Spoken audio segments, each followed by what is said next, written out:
I think personally, the major reason is that they believe that all the epilepsy centers do is surgery.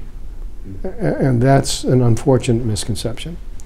And they also believe that their patients are not surgical candidates or don't want surgery, when in fact they may be surgical candidates and they may want surgery, but they don't know that until they come to an epilepsy center and have an appropriate evaluation. Because we haven't done a good enough job in promoting epilepsy centers, and I take personal responsibility for that, because for the past 30 years I've been talking about the benefits of surgical treatment. And so it's reasonable that the general neurologist gets in their head that that's what we do, is surgery. But we do a lot more than surgery. But the other thing is that there are a lot of misconceptions about who's a surgical candidate. So many neurologists believe you have to try every drug before you consider that somebody's a surgical candidate. Or they believe that if a patient has bilateral interictal spikes, they're not a candidate, when in fact most patients with bilateral interictal spikes have a single site of seizure generation. Or they believe that if the MRI is normal, they're not a surgical candidate. But we have ways of finding the epileptogenic region even when the MRI is normal. Or if there are multiple lesions or large lesions, but maybe only one of the lesions is generating the seizures, or part of a large lesion. We have to get the message out, and I'm hoping the fact that I was given the opportunity to talk about this to a large number of neurologists would start the ball rolling. But we really need to be talking more about this primary obstacle. It's not the lack of diagnostic and therapeutic approaches as much as it is the lack of patients' access to them. We have patients that come to us. Our catchment area is not just Los Angeles. Our catchment area is all of Southern California, Nevada, used to be parts of Arizona, but now they have epilepsy centers, Hawaii, and we have patients referred to us from all over the world. So you can find an epilepsy center to go to. But you can imagine, because we're very busy, that if neurologists heard what I said and start referring their patients, we will very quickly be overwhelmed. And what that means is that if there is a need, there'll be more epilepsy centers.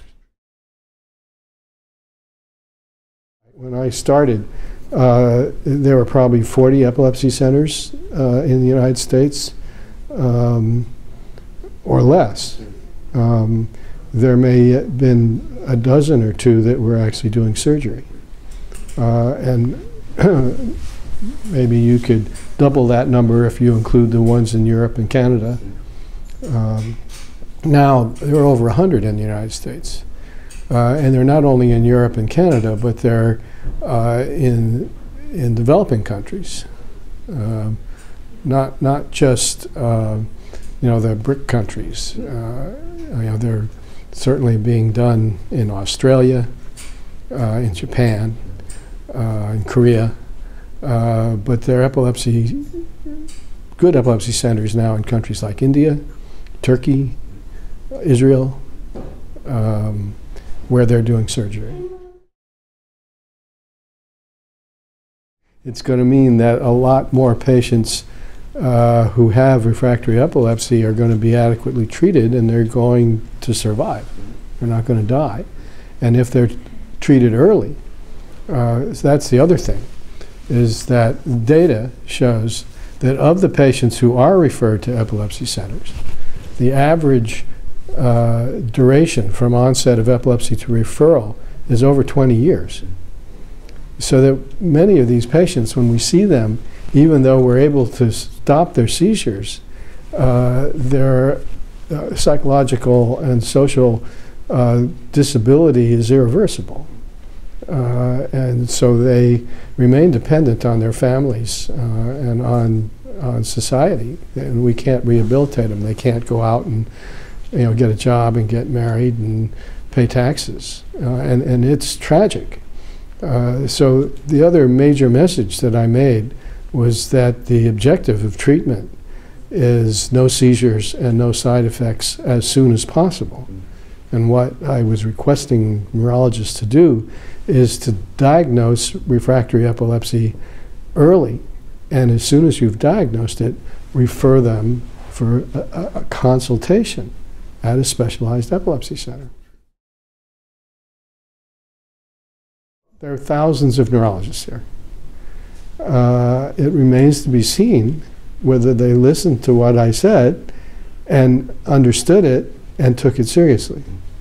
I've gotten a lot of comments afterwards commending me on doing this. Most of them have come from epileptologists, but I have gotten a few from general neurologists, and I think it's going to be interesting to see where this goes. I mean, this is not, the talk I gave is not only at the plenary session, but this is available now on the internet, and people who didn't even come to the meeting are going to be able to see it. And I think we just have to, as epileptologists, we have to change our message.